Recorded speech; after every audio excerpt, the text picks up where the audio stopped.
ఒకసారి మీ అందరికి వందనాలండి. మరి దేవుని యొక్క కృపను బట్టి మరి దేవుడు మనకిచ్చినటువంటి ఈ యొక్క అవకాశాన్ని బట్టి దేవుడికి కృతజ్ఞతాస్తుతులు చెల్లించుకుందాం. మరి వాక్య భాగంలోకి వెళ్దాం. ప్రేమ దేవుడి బిడ్డలారా, ఈరోజు ఎంతో విలువైనటువంటి మాటల్ని మనం బైబిల్ నుంచి పరిశీలిద్దాం. బైబిల్ అనేది బైబిల్కి తెలిసింది ఏంటంటే వర్తమానం తెలుసు, భూత తెలుసు, భవిష్యత్తు తెలుసు. వర్తమాన, భూత, భవిష్యత్తు కాలాలు తెలిసిన గ్రంథము బైబిల్. బైబిలు మనుషులు సొంత మెదడుతో, మట్టి మెదడుతో రాసింది కాదు. బైబిలు పరిశుద్ధాత్మ అంటే దేవుడి తన ఆత్మను పంపించి సుమారు 42 ద్వారా బైబిలు రాయించటం జరిగింది.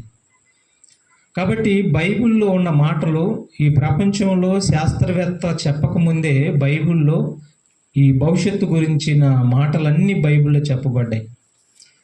భూమి వినాశనం, సృష్టి వినాశనం, మనిషి చనిపోయినాక ఎక్కడికి వెళ్తాడు, మనిషి పుట్టకముందు ఎక్కడున్నాడు, ఎంతో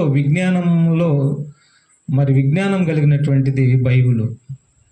శాస్త్రవేత్తకు తెలియనటువంటి విషయాలు బైబిల్లో చాలా ఉన్నాయి. కాబట్టి బైబిల్ ఎంతో ఉన్నతమైనది. మరి అది ఏ మతానికి, ఏ కులానికి చెందినది కాదు. చాలామంది ఏమంటారంటే ఇది మా మతానికి చెందింది, మా కులానికి చెందింది అని అనుకుంటారు. అది వాళ్ళ భ్రమ. బైబిల్ ఏ కులానికి చెందింది కాదు. అది బైబిల్ అనేది ఏ కులానికి చెందింది కాదు. బైబిల్ సర్వము వ్యాప్తి, అందరికీ అవసరమైనది. అంతేగాని ఇదిగో మా కులానికి సంబంధించింది బైబిల్, మీ కులానికి సంబంధించింది బైబిల్ అని బైబిల్ దగ్గర అసలు బైబిల్లో ఆ మాటలు లేవు. కాబట్టి బైబిల్లో ఈరోజు మనం ఒక ఉన్నతమైనటువంటి మాటని బైబిల్ నుంచి తెలుసుకున్నాం. ఈ ప్రపంచంలో ఉన్నటువంటి ప్రతి మనిషికి అవసరమైనటువంటిది బైబిల్ నుంచి ఈరోజు ఒక విషయాన్ని మనం తెలుసుకున్నాం. ఏంటంటే అది భక్తి అంటే ఏమిటి, భక్తి అనగా ఏమిటి అనేది బైబిల్ ఏం చెబుతుంది. భక్తికి నిర్వచనం, భక్తికి అర్థం బైబిల్ ఏం చెబుతుంది. ఈ ప్రపంచంలో ప్రేమైన దేవుడి బిడ్డలారా, ప్రతి మనిషి భక్తి అని అనగా ఏమనుకుంటున్నాడంటే నా కష్టార్జితంలో కొంత దేవుడికి ఇస్తే దేవుడు నన్ను ఆశీర్వదిస్తాడు, దేవుడు నన్ను చూస్తాడు, ఇదే భక్తి అని మనిషిని అనుకుంటున్నాడు. తర్వాత మనిషి తను తాను శుభ్రపరచుకొని దేవుడికి తన కష్టార్జితంలో వస్తువు రూపానో, పండ్ల రూపానో, కాయల రూపానో, ఏదో ఒక రూపంలో దేవుడికి నేను ఇస్తే, నా కష్టార్జితంలో ఇస్తే దేవుడు నన్ను ఆశీర్వదిస్తాడు, దేవుడు నన్ను చల్లగా చూస్తాడు, ఇదే భక్తి అని అనుకుంటున్నాడు మనిషి. ఇది మనిషి యొక్క ఆలోచన ఇంతవరకే ఉంది, ఇంతకుమించి పరిమితి దాటట్లేదు. కానీ దేవుడు చెప్తున్నాడు భక్తి ఇది కాదు అని అంటున్నాడు. భక్తి అంటే నీ కష్టార్జితంలో నాకేదో ఇచ్చి కళ్ళు తుడిచేసి తర్వాత నీ ఇష్టం వచ్చినట్టుగా బ్రతికితే అది భక్తి కాదు. నువ్వు శరీరాన్ని శుభ్రం చేసుకొని నా దగ్గరికి వచ్చి నీ కష్టార్జితంలో ఏదైనా ఇచ్చినా, కానుగ్గా, అర్పణగా, మరి నువ్వు పండు ఫలాలుగా ఇచ్చినా, లేదంటే నాకు ఏదైనా సమర్పించినా, ఈ భూమిలో నుంచే నువ్వు సమర్పిస్తున్నావే కానీ నేను అనుకున్న భక్తి నీలో ఉందా అని ప్రశ్నిస్తున్నాడు దేవుడు. చాలామంది తెలీదు భక్తి అంటే అర్థం ఏంటో. చాలామందికి ఈవెన్ యేసుక్రీస్తుని నమ్మిన వారికి కూడా తెలియదు భక్తి అంటే. మరి ఇంకా చాలామంది కూడా తెలియదు. ఇప్పుడు వింటారు భక్తి అంటే ఏంటో. భవిష్యత్తు ఎరిగిన గ్రంథం చెబుతున్నటువంటి భక్తి అంటే ఏంటో తెలిసింది ఇప్పుడు మనకి. చూడండి ఒకసారి భక్తికి నిర్వచనం చెబుతుంది బైబిల్. చూద్దాం. సామెతల గ్రంథము 8వ అధ్యాయము 13వ వచనం. సామెతల గ్రంథము 8వ అధ్యాయము 13వ వచనాన్ని మనం చూడగలిగితే, యెహోవాయందు భయభక్తులు కలిగి ఉండుట జాగ్రత్తగా ఈ మాటల్ని మనం పరిశీలించాలి. యెహోవాయందు భయభక్తులు కలిగి ఉండుట చెడుతనమును అసహించుకొనుటయే. చెడుతనమును అసహించుకొనుటయే. ఏమన్నాడు? యెహోవాయందు భయభక్తులు కలిగి ఉండుట అంటే ఏంటంటే, ఈ లోకంలో పాపముంది. ఈ లోకంలో ఏముంది? పాపముంది. ఈ లోకంలో, ఈ ప్రపంచంలో చెడుతనం ఉంది. ఈ ప్రపంచంలో పాపం ఉంది. దీనిని నీకు అంటకుండా చూసుకోమంటున్నాడు. దీన్ని అసహించుకోమంటున్నాడు. మనం దేనిని అసహించుకుంటాం? గబాలను మనం వెళ్తున్నప్పుడు పేడను దొక్కేమనుకో, ఎలా ఉండిద్ది? పచ్చి పేడనే దొక్కేమనుకోండి, ఎలా ఉండిద్ది? అసహించుకుంటాం. చూసారా? ఈ బర్రె నా కోసమే వేసింది ఈ పేడ అని నేను ఎందుకు తొక్కానో చూడకుండాని మనం అసహించుకుంటాం. అంతేనా? పేడను అసహించుకున్నా దానివల్ల నీకేం ఇది ఉండదు. అది తొక్కినందువల్ల నీకేం ఇబ్బంది ఉండదు. కానీ అసహించుకోవాల్సింది ఒకటి ఉందంట. అదే ఈ లోకంలో ఉన్నటువంటిది పాపం అనేది ఒకటి ఉందంట. చెడుతనం అనేది ఒకటి ఉందంట. దీనిని అసహించుకుంటేనే అది భక్తి అంటున్నాడు. ఈ లోకంలో ఉన్నటువంటి ఈ చెడుతనాన్ని నీకు అంటకుండా, ఈ లోకంలో ఉన్నటువంటి పాపాన్ని నీకు అంటకుండా నువ్వు భద్రంగా బ్రతికితే, నీ జీవితాన్ని, ఈ లోకంలో ఉన్నటువంటి పాపాన్ని నీకు అంటకుండా నువ్వు భద్రంగా కాపాడుకుంటే, అయ్యా ఇదే నాకు భక్తి అన్నాడు. ఇదే నువ్వు నా పట్ల చూపిస్తున్నటువంటి భక్తి అయ్యా అని అన్నాడు. ఇది నువ్వు చేయకుండా, ఈ లోకంలో ఉన్న వాటిని అన్నిటిని అసహించుకోకుండా, ఈ లోకంలో ఉన్న వాటిని సమస్తాన్ని నీ హృదయంలో పెట్టుకొని, ఈ లోకంలో ఉన్నటువంటి సమస్త దుర్నీతిని మన హృదయంలో పెట్టుకొని, నీ శరీరం ద్వారా, నువ్వు కష్టం ద్వారా దేవుడికి ఇచ్చినప్పుడు ఆ దేవుడు నన్ను ఆశీర్వదిస్తాడు, దేవుడు నేను ఇచ్చాను కాబట్టి దీవిస్తాడు, ఇదే భక్తి అని మనుషుడు అనుకోవటం వల్ల పొరపడుతున్నాడు. ఈ పొరపాటు రేపు మరణించిన తర్వాత ఒక్క క్షణంలోనే ఆత్మ నరకానికి పోద్ది. ఇది బైబిల్ చెబుతున్న మాట, దేవుడు చెప్పిన మాట. బైబిల్ ఒక్క క్షణమే, ఆత్మ మరణించిన మరుక్షణమే ఒక్క క్షణంలోనే దిగిపోద్ది అన్నాడు పాతాళానికి. దాని నుండి కాపాడే నాథుడు ప్రపంచంలో ఎవ్వరు లేరు, కాపాడటానికి అర్హులు కాదు. అందుకని ఈ భయంకరమైనటువంటి ఈ నాశన కోపంలో నుంచి బయట పడాలంటే ప్రతి మనిషి భూమి మీద భక్తి కలిగి ఉండాలి అంటున్నాడు. ఏంటా భక్తి అంటే, చెడుతనమును అసహించుకున్నటే భక్తి అని దేవుడు చెప్తున్నాడు ఈ మాట. తర్వాత యాకోబు పత్రికలో 1వ అధ్యాయం 27వ వచనం కూడా మనం చూడగలిగితే, యాకోబు పత్రిక 1వ అధ్యాయము 27వ వచనం. తండ్రి అయిన దేవుని ఎదుట పవిత్రమును నిష్కలంకమునైన భక్తి ఏదనగా దిక్కులేని పిల్లలను విధవరాండ్రను వారి ఇబ్బందుల్లో పరామర్శించుటయే. చూసారా? దిక్కులేని పిల్లలను ఎదవరాండ్రను తమ ఇబ్బందుల్లో పరామర్శించుటయు యెహలోక మాలిన్యము అన్నాడు. చూసారా? యెహలోక మాలిన్యము అంటే ఈ లోకంలో మాలిన్యం ఉంది, ఈ ప్రపంచంలో మాలిన్యం ఉంది. ఏంటి ఆ మాలిన్యం అంటే పాపం. యెహలోక మాలిన్యమును తమకు అంటకుండా తన్ను తాను కాపాడుకొనుటయే భక్తి అన్నాడు. చూసారా? యెహలోక మాలిన్యమును తనకు అంటకుండా తన్ను తాను కాపాడుకొనుటయే భక్తి అన్నాడు. మనం ఒక రోడ్డును వెళ్తున్నప్పుడు అశుద్ధమైనది ఏమన్నా ఉంటే తొక్కలేము, మనం కాపాడుకుంటాం. పాదాలు దాని మీద వేయం, పక్కన వేసుకొని అది తొక్కితే మనం ఆ స్మెల్ భరించలేమని, కాబట్టి అది తొక్కలేము. మనం అశుద్ధమైనది తొక్కలేము, భద్రపరుచుకుంటాం. అలాగే నీ ఆత్మని కాపాడుకోవాలంటే, దేవుడు నీ మొర వినాలి అంటే, దేవుడు నిన్ను దీవించాలంటే, నువ్వు రోగంలో ఉన్నప్పుడు దేవుడు నిన్ను కాపాడాలంటే, దేవుడు నిన్ను నీ కుటుంబాన్ని ఆశీర్వదించాలంటే ఏమంటున్నాడంటే, ఈ లోకంలో ఏముంది? మాలిన్యం ఉంది. ఈ మాలిన్యమును నీకు అంటకుండా నిన్ను నీవు భద్రపరుచుకోమంటున్నాడు. ఈ లోకంలో ఉన్నటువంటి పాపాన్ని నీకు అంటకుండా నిన్ను నీవు భద్రపరుచుకునటమే భక్తి అన్నాడండి. ఈ విషయము ప్రపంచంలో ఎవరైనా ఎక్కడైనా చెప్పారా? ప్రపంచంలో ఇంతవరకు మనం విన్నామా? ఎవ్వరు చెప్పలేరు, వినలేము కూడా. ఈ జీవితకాలం అంతా మీరు వినండి, అసలు భక్తి అంటే ఇది అని ఎవరు చెప్పరు. దేవుడికి నువ్వు ఇస్తే చాలు, దేవుడికి నువ్వు ఇస్తే చాలు, నీ ఇన్కమ్ తీసుకుంటాడే కానీ అసలు భక్తి అంటే ఇది అని ఎవరు చెప్పరు మనకి. కాబట్టి దేవుడు నిస్వార్థంగా చెప్తున్నాడు. దేవుడు స్వార్థపరుడు కాదు. దేవుడు అందరిని కాపాడే దేవుడు, అందరిని రక్షించే దేవుడు, స్వార్థం లేని దేవుడు. అందరూ చక్కగా ఉండాలని, చల్లగా ఉండాలని, అందరూ రేపు చనిపోయిన తర్వాత ఆయన దగ్గరికి రావాలని, నిత్య రాజ్యానికి రావాలని కోరుకుంటూ అందరిని ప్రేమించి చెబుతున్నటువంటి మాటే, అయ్యా మీరు ఆలోచిస్తున్న భక్తి కాదు. ఇదిగో లోకంలో మాలిన్యం ఉంది, మాలిన్యము తమకు అంటకుండా చూసుకోవటమే భక్తి అని చెప్తున్నాడండి. ఇలా భక్తి కలిగి ఉంటే నీకు వచ్చే లాభాల గురించి కూడా చెప్పాడండి. సామెతల గ్రంథం చూడండి, సామెతల గ్రంథం, ఈ లోకంలో ఉన్నటువంటి చెడుతనములు నీకు అంటకుండా, ఈ లోకంలో ఉన్నటువంటి పాపాన్ని నీకు అంటకుండా నీవు భద్రపరుచుకుంటే, వాక్యము నీలో ఉంటే భద్రపరుచుకుంటావు.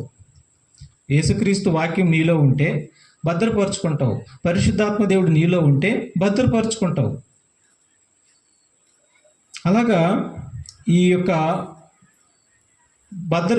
ఈ యొక్క లోకాన్ని నీకు అంటకుండా నువ్వు కాపాడుకోవాలంటే, ఈ లోక మాలిన్యాన్ని నువ్వు అంటకుండా కాపాడుకుంటే నీకు వచ్చేటటువంటి మేలుల గురించి చెప్పాడండి. కొన్ని చూద్దాము. సామెతల గ్రంథము 3వ అధ్యాయము 7వ వచనం. సామెతల గ్రంథము 3వ అధ్యాయము 7వ వచనాన్ని మనం చూద్దాం. నేను జ్ఞానిని కదా అని నీవు అనుకొనవద్దు. యెహోవా యందు భయభక్తులు కలిగి చెడుతనమును విడిచిపెట్టుము. జాగ్రత్తగా వినండి. యెహోవా యందు భయభక్తులు కలిగి, యెహోవా యందు భయభక్తులు కలిగి, దేవుడి యందు భయము భక్తి. భయము అంటే ఆయన చెప్పిందల్లా వింటాం. భయం కలిగిన వారు ఆయన చెప్పిందల్లా వింటారు, అర్థం అది. భక్తి అంటే లోకంలో ఉన్నటువంటి ఈ పాపాన్ని, లోకంలో ఉన్నటువంటి చెడుతనాన్ని తమకు అంటకుండా దేవుడు చెప్పిన ప్రతి మాట వింటూ పోతమే భయభక్తులు అని అర్థం. ఇక్కడ ఏమన్నాడు? యెహోవా యందు భయభక్తులు కలిగి చెడుతనము విడిచిపెట్టుము. అప్పుడు ఏం జరుగుతుందో చెప్తున్నాడు, వినండి. అప్పుడు ఏం జరిగిద్ది? అప్పుడు నీ దేహమునకు ఆరోగ్యము. చూసారా, నీ దేహానికి ఆరోగ్యం ఎప్పుడు వచ్చింది? ఈ లోకంలో మాలిన్యమును విడిచిపెడితే నీ దేహానికి ఆరోగ్యం వచ్చిందని చెప్పాడు దేవుడు. చెప్పాడు, అది నిజం, నమ్మాలి. ఈ లోకంలో మాలిన్యం ఉంది. ఏంటి ఆ మాలిన్యం? పాపం అని అన్నాను. ఇంతకు పాపం అంటే అర్థం ఏంటి? పాపం అంటే అర్థం ఏంటి? ఇది కూడా చాలామంది తెలియదు, ప్రపంచంలో చాలామందికి తెలియదు. సకల దుర్నీతి పాపమేనండి. సకల దుర్నీతి పాపమే. అబద్ధం కాదా? కొండెములు కాదా? ఇక్కడ మాట అక్కడ చెప్తాం, అక్కడ మాట ఎక్కడ చెప్తాం కాదంటారా? ఇలాగా ఇక మన మధ్య జరుగుతున్నటువంటి ఏదైనా దేవుడికి వ్యతిరేకంగా ఏదైనా సరే ఖచ్చితంగా అది పాపమే. సకల దుర్నీతి కూడా పాపమే. ఇది నీకు అంటకుండా నువ్వు జాగ్రత్తగా కాపాడుకోవాలి. మనిషి పాపమని దేన్నైతే అంటున్నాడో అది నీకు అంటకుండా నువ్వు జాగ్రత్తగా కాపాడుకుంటే అప్పుడు నీ దేహానికి ఏమైందంట చూడండి. నీ దేహానికి ఆరోగ్యమును, నీ ఎముకలకు సత్తువయు కలుగును. దేవుడు మంచి మాట చెప్పాడు. దేవుడు మంచి మాట చెప్పాడు, క్లూ ఇచ్చాడు. దానిని మనం పాటించామంటే మాత్రం నీ యావత్తు మరి దేహానికి, నీ శరీరానికి ఆరోగ్యం వచ్చింది అంటున్నాడు. నీ ఎముకలకు పుష్టి వచ్చింది అంటున్నాడు, బలం వచ్చింది అంటున్నాడు, చెప్పింది చేస్తే, వింటే.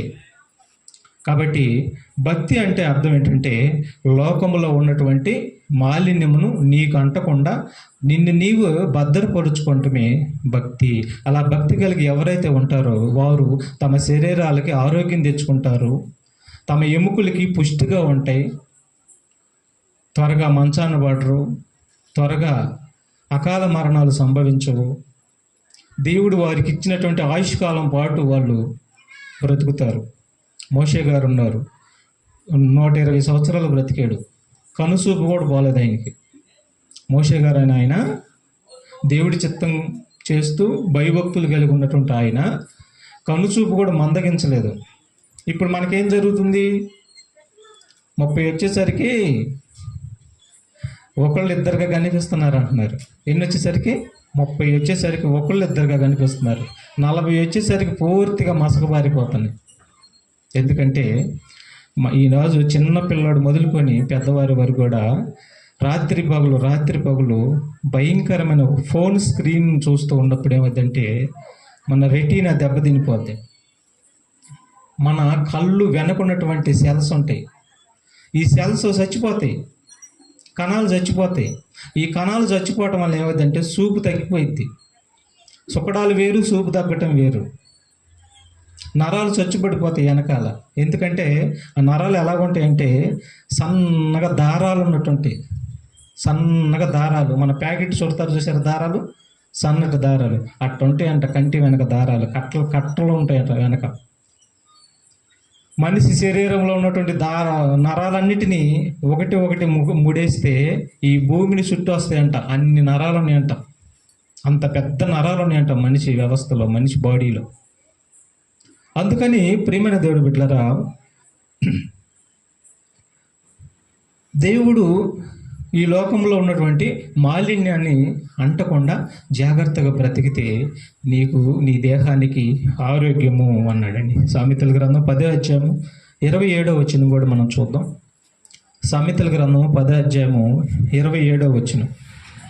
యెహోవా యందు భయభక్తులు కలిగి ఉండుట, యెహోవా యందు భయభక్తులు కలిగి ఉండుట దీర్ఘ ఆయువునకు కారణం అన్నాడు. చూసారా ఏమన్నాడు? యెహోవా యందు భయభక్తులు కలిగి ఉండుట దీర్ఘ ఆయువునకు, దేవుడు నీకు ఇచ్చినటువంటి ఆయుష్కాలం పాటు నీ ప్రాణం పోదన్నాడు. భక్తిహీనుల ఆయుష్. యెహోవా యందు భయభక్తులు, నిజంగా భయభక్తులు కలిగి ఉంటే దేవుడు ఇచ్చినటువంటి ఆయుష్కాలం పాటు నువ్వు బ్రతుకుతావు. నీకు ఎన్ని సంవత్సరాల ఆయుష్కాలం ఇచ్చాడు? 50 ఇచ్చాడా? 60 ఇచ్చాడా? 70 ఇచ్చాడా? 80 ఇచ్చాడా? 100 సంవత్సరాలు ఇచ్చాడా? దేవుడు నీకు ఇచ్చిన ఆయుష్కాలం మరి బ్రతుకుతావు నువ్వు. ఎప్పుడు? యెహోవా యందు భయభక్తులు కలిగి ఉంటే నువ్వు బ్రతుకుతావు. కానీ ఈనాడు ప్రపంచంలో ఏం జరుగుతుందో తెలుసా? 30 అయ్యేసరికి 25 అయ్యేసరికి చనిపోతున్నారు. ఎందుకు చనిపోతున్నారంటే వాళ్ళకి భవిష్యత్తు గురించి ఆలోచన లేదు. చనిపోయిన తర్వాత నేను ఎక్కడికి పోతాను అనే ఆలోచన లేదు. దేవుడు అనేవాడు ఒకడు ఉన్నాడు, ఆయన నన్ను పుట్టించాడు, ఆయన సంకల్పం ఏంటి, ఆయన చిత్త ప్రకారం నేను చేయాలి అనే ఆలోచన లేకుండా ఇదే జీవితం బాబాయ్, ఇదే ఎంజాయ్ బాబాయ్ అంటున్నాడు. ఇదే జీవితం. ఒక సందర్భంలో నేను చూస్తే ఒక చోట నేను వసూలు చేయడానికి వెళ్ళినప్పుడు ఏం జరిగిందంటే ఇంతంత పిల్లలండి చక్కగా రౌండ్ వేసారు, కూర్చున్నారు. ఏదో స్ట్రింగ్ అంటే ఏంటంటే ఎర్రగా ఉండేది స్ట్రింగులు, అది తీసుకున్నారు. ఒక 10 బాటిల్ తీసుకున్నారు, 1 కేజీ చికెన్ తీసుకున్నారు. అంటే నేను రోడ్డు అంపటే కూర్చున్నారు. అక్కడ తెలిసినటువంటి పిల్లలే. ఏంట్రా అబ్బాయి మీరు చేస్తుందని చూస్తే రౌండ్ వేసుకొని ఆ స్ట్రింగ్ తాగుతూ ఒక చికెన్ మొక్క తింటూ ఎంజాయ్ చేయండి బాబాయ్ అని అంటున్నారు. చూసారా ఏం చేయాలంట? ఇదే జీవితం. పెద్దవారు అనుకున్నది పిల్లలు కూడా వాళ్ళు చేస్తున్నారు, అని చేశారు. ఈ విధంగా వాళ్ళు నేను అరిశా, ఇంకొకసారి చేశారంటే మాత్రం ఊరుకోనరా, భవిష్యత్తు పాడైపోద్ది, వద్దురా, మీ నాన్నలు చెప్తానని గట్టి చెప్పినప్పుడు వద్దంకులు ఇంకెప్పుడు మేము చేయమన్నారు.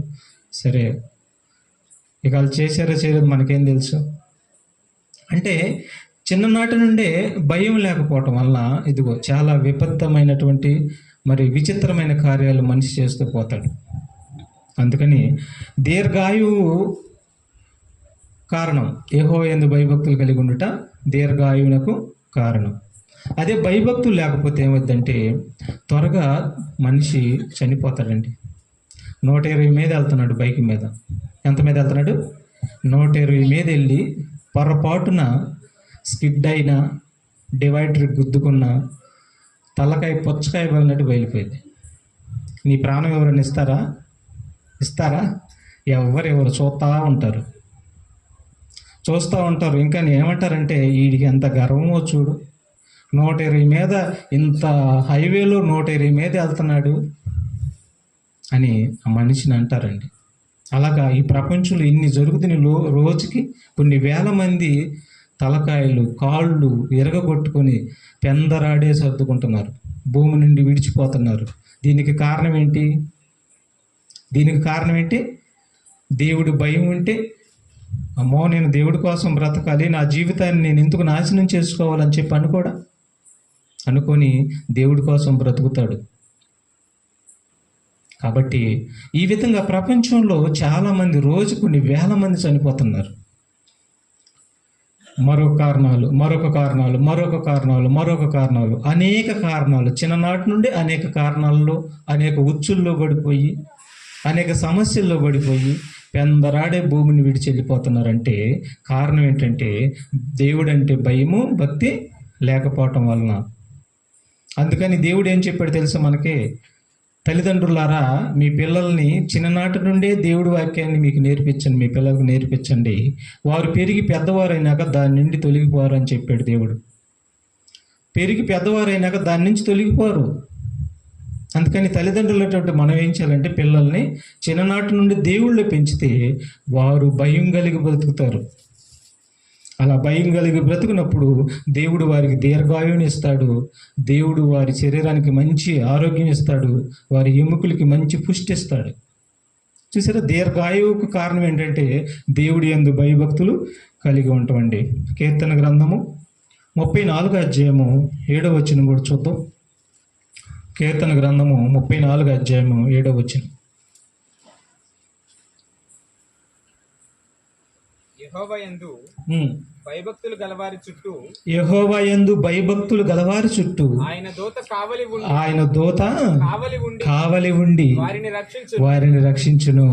చూసారా, వదిలిపెట్టడండి.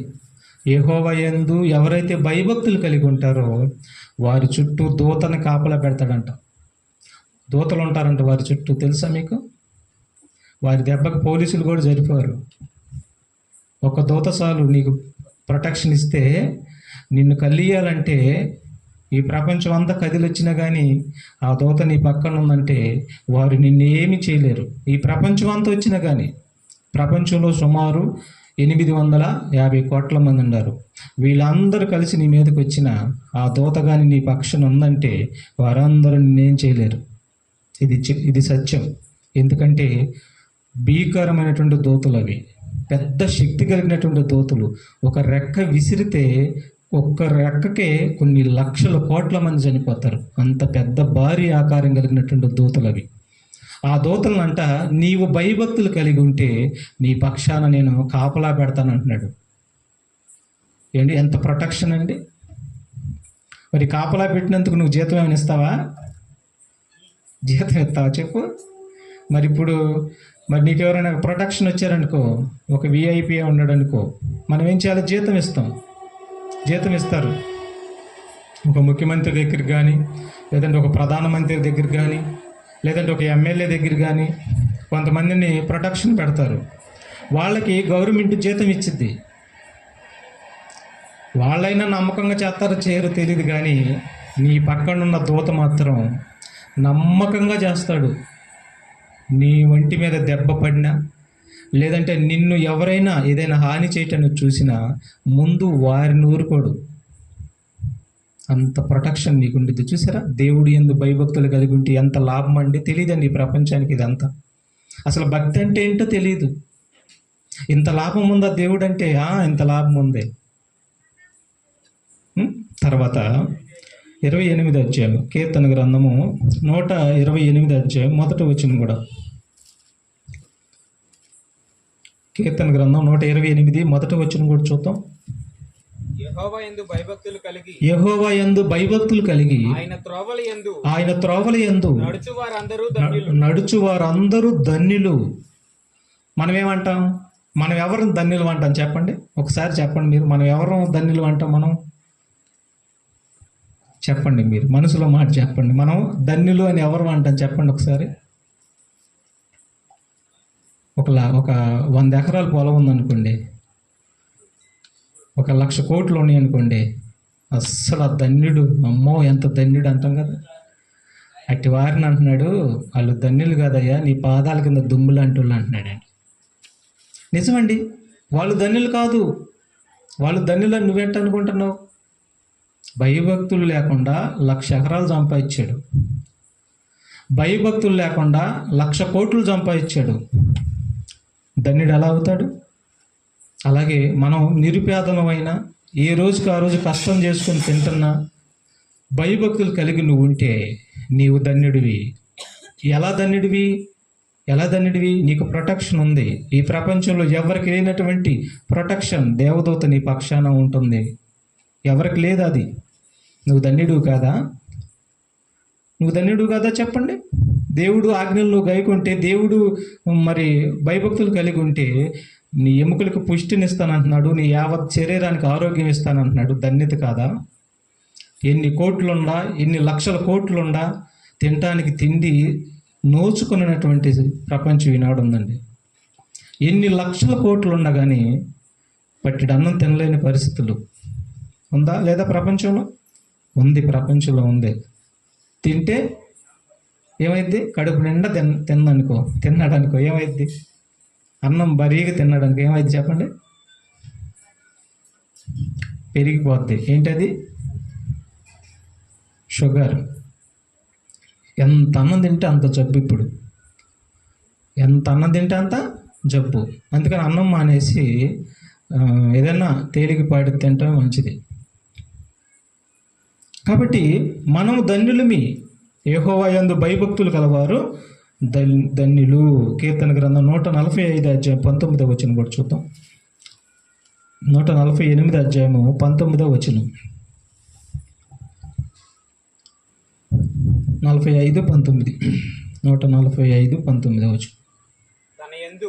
తన యందు భయభక్తులు గలవారి కోరిక ఆయన నెరవేర్చును.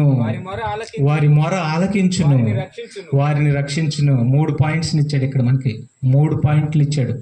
తన యందు భయభక్తులు గలవారి యొక్క కోరిక ఆయన నెరవేర్చును. చూసారా? ఆయన యందు భయభక్తులు గలవారి యొక్క కోరిక ఆయన నెరవేర్చును. ఫస్ట్ ఆఫ్ ఆల్ అలా కాకుండా ఈనాడు ప్రపంచంలో ఏముంది? భయభక్తులు లేకుండా నా కోరిక తీర్చు దేవుడా. నువ్వు అనుకుంటామేనా? నీకు దేవుడికి సంబంధం లేదా? దేవుడు ఏమడుగుతున్నాడో నీకు పని లేదా?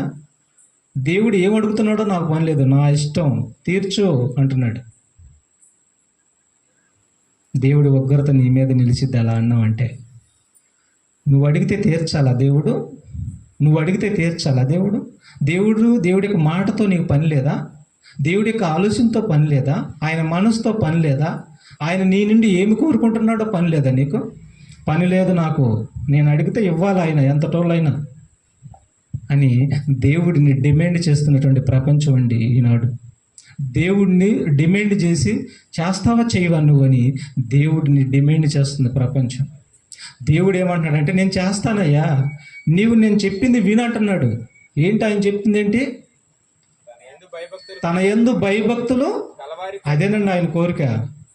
నా యందు భయభక్తులు కలిగి మీరు ఉండండి, మీ కోరిక నేను తీరుస్తానన్నాడు. తర్వాత ఏమన్నాడు? వారు బాధల్లో ఉన్నప్పుడు, వారు కష్టాల్లో ఉన్నప్పుడు, వారు ఇబ్బందుల్లో ఉన్నప్పుడు, వారి ప్రాణాపాయ స్థితిలో ఉన్నప్పుడు వారి మొర నేను ఆలకిస్తాను, వారిని నేను రక్షిస్తాను. దేవుడిని ఎవరైతే ప్రేమిస్తారో అంటే ఆయన మాట ఎవరైతే వింటారో వారందరినీ కాపాడును అభయం ఇచ్చాడు. కానీ మనిషి దాన్ని తీసుకోలేకపోతున్నాడు. దేవుడు అడిగినట్టుగా చేయలేకపోతున్నాడు. మనిషి తన ఇష్టం వచ్చినట్టుగా దేవుడి దగ్గరికి వెళ్తున్నాడు, కానీ దేవుడి ఇష్టం వచ్చినట్టుగా దేవుడి దగ్గరికి వెళ్ళలేకపోతున్నాడు. అందుకే బలైపోతున్నాడు మనిషి. దేవుడికి వారికి సంబంధాలు ఉండవు. దేవుడు చెప్పినట్టు చేస్తేనే దేవుడికి వారికి సంబంధాలు ఉండేది. దేవుడికి లెక్క ఉండిద్ది. ఆ లెక్కల్లో నువ్వు వెళ్ళాలి, కానీ నీ లెక్క ప్రకారం దేవుడు రాడు. ఈనాడు ప్రపంచం అంతా నా లెక్కల్లో దేవుడు రావాలని కోరుకుంటుంది. ఎందుకు వస్తాడు దేవుడు నీ లెక్కల్లోకి? దేవుడు లెక్కల్లోకి నువ్వు వెళ్తేనే అప్పుడు దేవుడు నీ లెక్కకు వస్తాడు. నీ అవసరత, నీ కోరిక తీర్చి కాపాడుతాడు. ఇంకో మాట కూడా చూద్దాం. సామెతలు 14:2 కూడా చూద్దామండి. సామెతల గ్రంథం 14 అధ్యాయం 2వ వచనం. యథార్థంగా ప్రవర్తించువాడు యెహోవా యందు భయభక్తులు గలవాడు. చూసారా? యథార్థంగా ప్రవర్తించువాడు యెహోవా యందు భయభక్తులు గలవాడు. అంటే భయభక్తులు కలిగి ఉన్నాడు అంటే అర్థం ఏంటంటే యథార్థత గలవాడే భయభక్తులు కలిగి ఉంటాడు అంటున్నాడు. చూడండి, యథార్థత కలిగి ఉండాలంటే యథార్థత గలవాడు యెహోవా యందు భయభక్తులు. ఈనాడు యథార్థత అనేది లేకుండా, యథార్థత దేవుడు చెప్పినది ప్రతిదీ మనం అనుసరించి నడిచినాడు, అప్పుడు నువ్వు యథార్థవంతుడివి. దేవుడు చెప్పినది ఏమి చేయకుండా మరి నీ మాట నీదే, నీ ఆలోచన నీదే, నీ తలంపులు నీదే, నీ ప్రవర్తన నీదే, సమస్తం నీవే, యథార్థత లేదు. లేనప్పుడు నువ్వు భయభక్తులు కలిగి ఉండిన వాడవు, ఉండిన దానవు కాదు. యథార్థవంతులు యథార్థముగా ప్రవర్తించుట యెహోవా యందు భయభక్తులు గలవాడు, యథార్థముగా ప్రవర్తించేవాడు ఉమ్, యెహోవా యందు భయభక్తులు గలవాడండి. ఏమండి, ఒక అతన్ని చూపిస్తాను. యోబు అండి ఆయన పేరు. ఆయన భూమి మీద యథార్థవంతుడు, యథార్థంగా బ్రతుకుతున్నాడు. అలాగే చెడుతనంను కూడా విసర్జించిన వాడండి. యోబు గ్రంథం 1వ అధ్యాయం 1వ వచనం చూడండి. యోబు గ్రంథం 1వ అధ్యాయం 1వ వచనం. ఊజు దేశమునందు యోబు అని ఒక మనుషుడుండెను, అతడు యథార్థ వర్తనుడును న్యాయవంతుడునై దేవుడి యందు భయభక్తులు కలిగి చెడుతనమును విసర్జించిన వాడు. చూసారా, ఏం విసర్జించాడు? లోకంలో ఉన్నటువంటి పాపాన్ని విసర్జించాడు, యథార్థంగా బ్రతికాడు, చెడుతనంను విసర్జించాడు. అంటే భయభక్తులు కలిగి ఉన్నాడు. భయభక్తులు కలిగి ఉన్నాడు. భయభక్తులు కలిగి ఉన్నటువంటి ఇతనికి ఏం జరిగింది తెలుసా? దేవుడు పరీక్ష కూడా నెగ్గాడు. ఒంటి నిండా జబ్బు పట్టేసింది దీనికి. ఎందుకంటే దేవుడు పరీక్షలో ఇతనికి ఒకానొక సందర్భంలో దేవుడు పరీక్ష ఈయన మీదకి వచ్చినప్పుడు ఆ పరీక్ష కూడా నిలబడ్డాడు. దేవుడి పక్షాన్ని యథార్థం కలిగి బ్రతికినాడు. ఇతనికి పట్టినటువంటి రోగాన్ని కానీ, ఇతనికి పిల్లలు కూడా, చాలామంది పిల్లలు ఆయనకి పుడతారు, పిల్లలు కూడా ఆ పరీక్షలో జారిపోతారు. తర్వాత దేవుడి యందు భయభక్తులు కలిగి ఉన్నందున ఆ యథార్థత అతను కాపాడింది. మరలా పిల్లల్ని ఇస్తాడు, మరలా పోయినటువంటి ఆరోగ్యాన్ని మరలా దేవుడిచ్చి చిన్నపిల్లల దేహం వచ్చినట్టుగా చేస్తాడండి.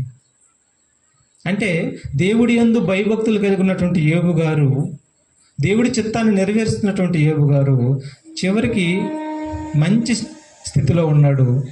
పిల్లల్ని ఇచ్చాడు దేవుడు, ఆరోగ్యాన్ని ఇచ్చాడు దేవుడు, పోయినటువంటి ఆస్తిని అంతా మరలా ఇచ్చాడు దేవుడు. ఇచ్చాడంటే కారణం ఏంటి?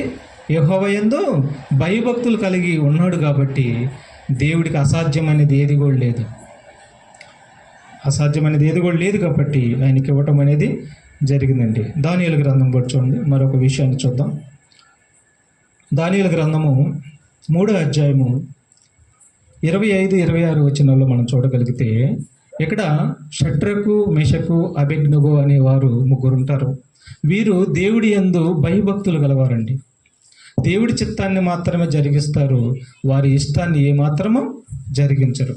ఇలా దేవుడి కోసం బ్రతుకుతున్నటువంటి వీరి యొక్క జీవితంలో అనుకోకుండా ఒక విషాదం చోటు చేసుకుంది. ఒక రాజు ఉన్నాడు, బబులోను దేశంలో ఒక రాజు ఉన్నాడు. ఆ రాజు వీరిని ఒక పెద్ద ప్రతిమను చేయించి దానికి మీరు సాగిలి పడకపోతే చంపేస్తానని చెప్తాడండి వారికి. వారు ఏమంటారంటే, మేము సాగిలి పడము, మీరు మమ్మల్ని చంపినా పర్వాలేదు, చంపుకోండి, మేము సాగిలి పడమనేసరికి బబులోను రాజుకి భయంకరమైన ఉగ్రత వచ్చేసింది, కోపం వచ్చేసి మండుచున్నటువంటి గుండాన్ని 7 అంతల అగ్నిని రగలబెట్టేసి అక్కడికి వెళ్తేనే దహించిపోతారు. అంత వేడి, అంత దూరం ఉందనుకోండి అగ్నిగుండం, ఇక్కడ ఉంటేనే కాలిపోతారంట, అంత వేడి గల చేశాడంట. అప్పుడు ఈ షడ్రకు మేషక్కుని అందులో విసిరేస్తారండి. విసిరేసినప్పుడు ఏం జరిగిందో తెలుసా? వీరు యెహోవా యందు భయభక్తులు కలిగిన వారు. విసిరేసినప్పుడు ఈ విసిరేసినటువంటి వారు మసైపోతారు. ఏమైపోతారు? మాడిపోతారు. ఈ విసిరేయబడినటువంటి వీరు ఆ అగ్నిగుండంలోకి వెళ్ళిన తర్వాత వీరిని కాపాడటానికి ఎవరు వచ్చారు తెలుసా? ఇందాక మనం ఒక మాట చదువుకున్నాం, విన్నారు మీరు? యెహోవా యందు భయభక్తులు గల వారిని రక్షించును, వారిని కాపాడటానికి దూతను పంపిస్తానని చెప్పాడా? ఇప్పుడు చూడండి, చదవండి, ఎంత బాగుంటుంది ఈ మాట. రాజుకు నెబుకద్నెజరు ఆశ్చర్యపడి తీవ్రముగా లేచి మేము ముగ్గురు మనుషులను బంధించి ఈ అగ్నిలో వేసితిము కదా అని తన మంత్రులను అడిగెను.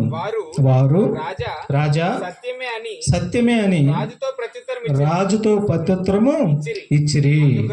అందుకు రాజు నేను నలుగురు మనుషులు బంధకములు లేక అగ్నిలో సంచరించుట చూచుచున్నాను.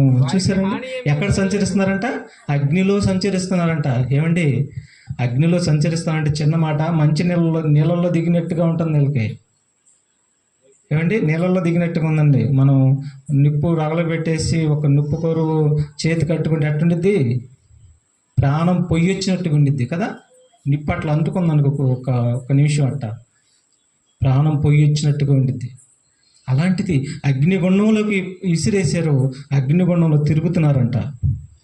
తిరుగుతుంటే బట్టలు ఏమవ్వాలి? బట్టలు ఉండొచ్చా? ఎంట్రుకలు ఏమవ్వాలి? శుభ్రంగా మాడిపోవాలి కదా. అసలు ఏం జరిగిందో తెలుసా? అసలు బట్టలకి అగ్ని వాసన కూడా తగలలేదంట. వెంట్రుక ఒక్కటి కూడా కౌరుకుపోలేదంట. ఏంటండి ఈ ఆశ్చర్యం?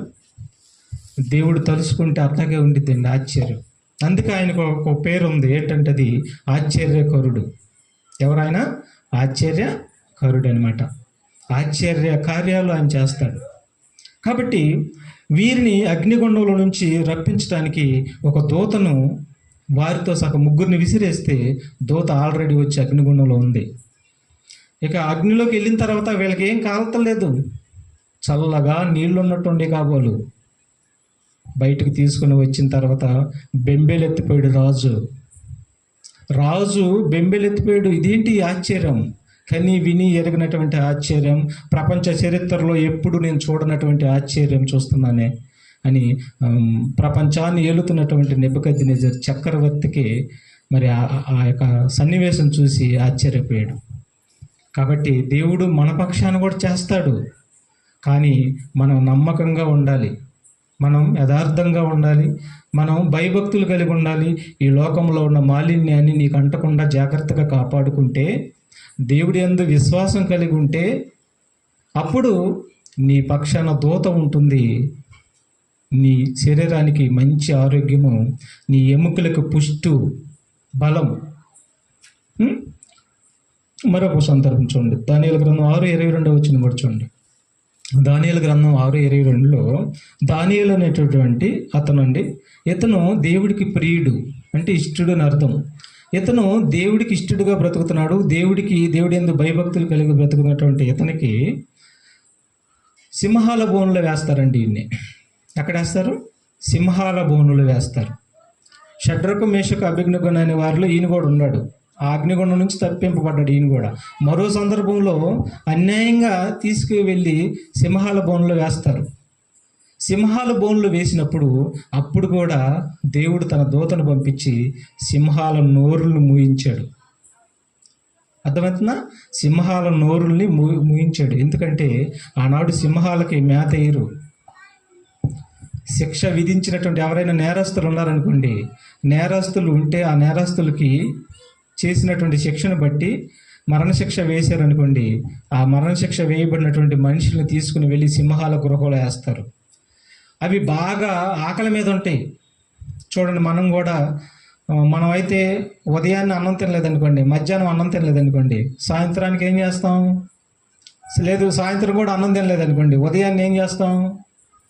ఎంత తింటామో తెలీదు. అంతేగా? ఎంత తింటామో తెలీదు, ఎంతసేపు తింటామో కూడా తెలియదు. 3 పూటలు తినేటప్పుడేమో చిన్న రాయి వచ్చినా, చిన్న ఇసుక మొక్క వచ్చినా ఏంటి ఇట్ట వచ్చిందని మరి ఆలోచిస్తాం. అదే బాగా ఆకలైంది అనుకో, రాయి మొక్క లేదు, ఇసుక మొక్క లేదు, మొత్తం వెళ్ళిపోవటమే. అలాగే ఈ సింహాల బోనుల నుంచి సింహాలు బాగా కొన్ని రోజులు వాళ్ళని బాగా ఆహారం పెట్టకుండా మాడుస్తారు వాటిని. అవి ఏం చేస్తాయి తెలుసా? ఇసిరేసిన వెంటనే తలకాయ ఎముకలు పట పట పట పట పగలగొరికి మెత్తగా నవిలి మింగేస్తాయండి. అంత బలంతో ఉంటాయి, అంత ఆకలితో ఉంటాయి.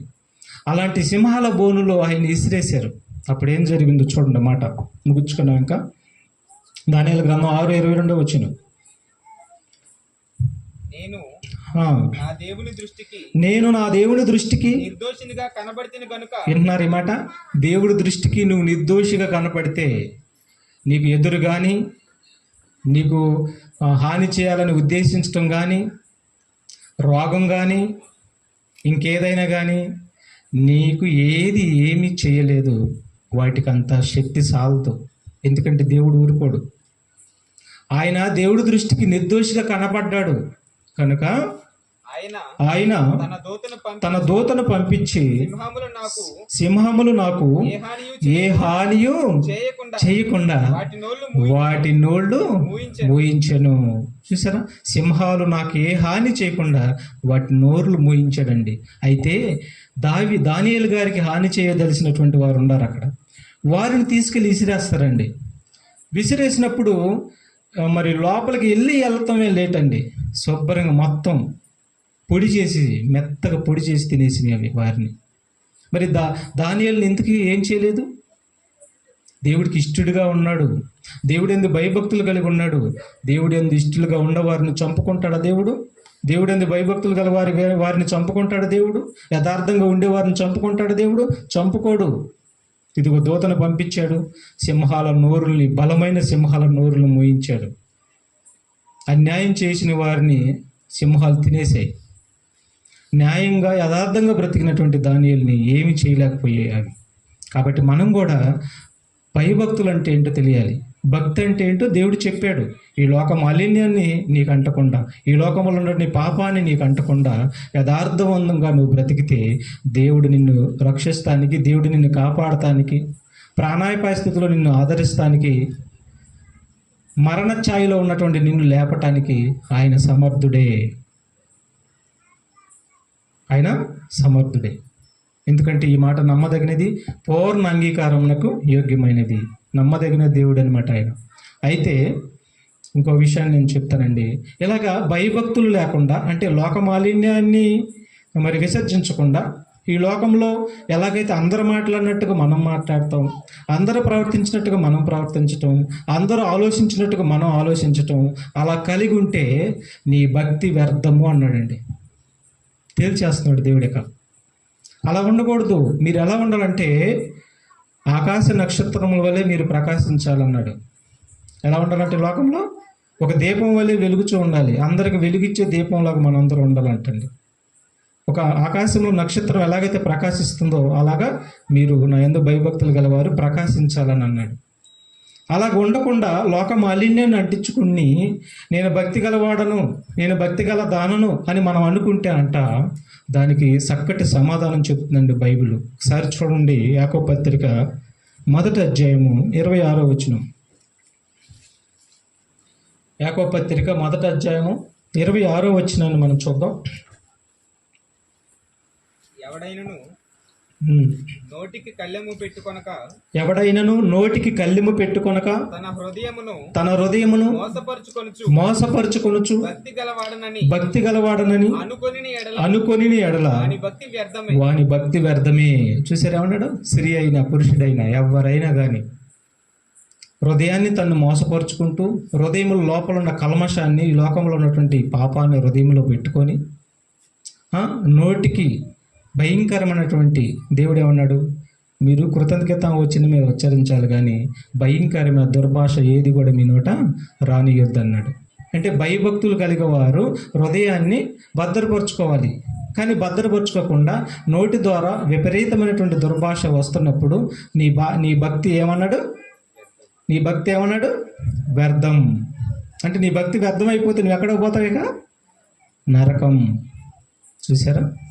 అందుకని యావత్ ప్రపంచానికి చెబుతున్నటువంటి ఒక మాట చెప్పుకొని మనం ప్రార్థన చేసుకున్నామండి. యావత్ ప్రపంచానికి ఒక మాట చెప్తున్నాడండి.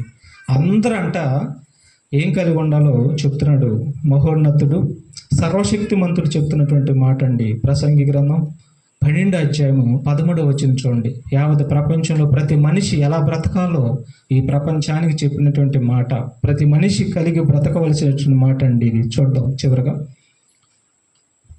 ప్రసంగి 12:13 వచనం. ఇదంతయు వినిన తర్వాత తేలిన ఫలితార్థం ఇదే. ఇదంతయు వినిన తర్వాత తేలినటువంటి ఫలితార్థము ఇదే అంటున్నాడండి. దేవుని యందు భయభక్తులు కలిగి ఉండి, చూడండి, దేవుడి యందు భయభక్తులు కలిగి ఉండి అంటే ఈ లోకంలో ఉన్నటువంటి చెడుతనమును, ఈ లోకంలో ఉన్నటువంటి పాపమును నీకు అంటకుండా పవిత్రంగా బ్రతకటమే దేవుడి యందు భయభక్తులు కలిగి ఉంటాం. దేవుడు చెప్పిన ప్రతి మాట, దేవుడు చెప్పిన ప్రతి ఆజ్ఞ కలిగి నువ్వు నడవటమే దేవుడి యందు భయభక్తులు కలిగి ఉంటాం. తర్వాత దేవుని యందు భయభక్తులు కలిగి ఉండి ఆయన కట్టడలను అనుసరించి నడుచుచుండవలెను. మానవ కోటికి ఇదే విధి నిర్ణయించేశాడు. మానవ కోటి అంటే ఈ ప్రపంచం, ఈ భూభాగంలో ఎందరైతే ఉన్నారు ఈ ప్రపంచంలో, ఈ మానవ కోటి అందరికీ దేవుడు నిర్ణయిస్తున్నటువంటి విధి ఇదే. దేవుడి యందు భయభక్తులు కలిగి ఉండి ఆయన కట్టడలను అనుసరించి నడుచుటయే దేవుడు ఈ ప్రపంచంలో మనుషులందరికీ ఇచ్చినటువంటి విధి నిర్ణయించాడు. ఈ విధి చొప్పున ఎందరైతే నడుస్తారో వాళ్ళు మోక్షానికి వెళ్తారు. ఈ విధి చొప్పున ఎందరైతే నడవరో వాళ్ళు నిత్య నాశనానికి వెళ్ళిపోతారు అంటున్నాడు. దేవుడు డిక్లరేషన్ చేశాడు, దేవుడు చెప్పేశాడు, ప్రపంచానికి ఇచ్చేసేసాడు జడ్జిమెంటు. కాబట్టి దీన్ని విన్నా మనం అందరం కూడా భక్తి అంటే ఏంటో మనకు తెలిసింది. ఈ భక్తిలో కలిగి మనం బ్రతకపోతే మరి చివరికి మనకు మిగిలేది మరి నిత్య నాశనం అనే నరకం తప్పదు. కాబట్టి భక్తి అంటే ఏంటో మీరు విన్నారు. మనందరం అలాంటి భక్తి కలిగి నిస్వార్థంగా ఉంటూ భయభక్తులు కలిగి దేవుడి మాట మనం వింటే ఆయన మనల్ని కాపాడటానికి సిద్ధంగా ఉన్నాడు. మన బాధల్లోనూ, కష్టాల్లోనూ, రోగంలోనూ మనల్ని ఆదరిస్తానికి ఆయన సిద్ధంగా ఉన్నాడు. కాబట్టి మనందరం కూడా దేవుడి యందు భయభక్తులు కలిగి ఆయన మాట విందాం, ఆయన కృపకు పాత్రను అవుతాం. ప్రార్థన చేసుకున్నామండి.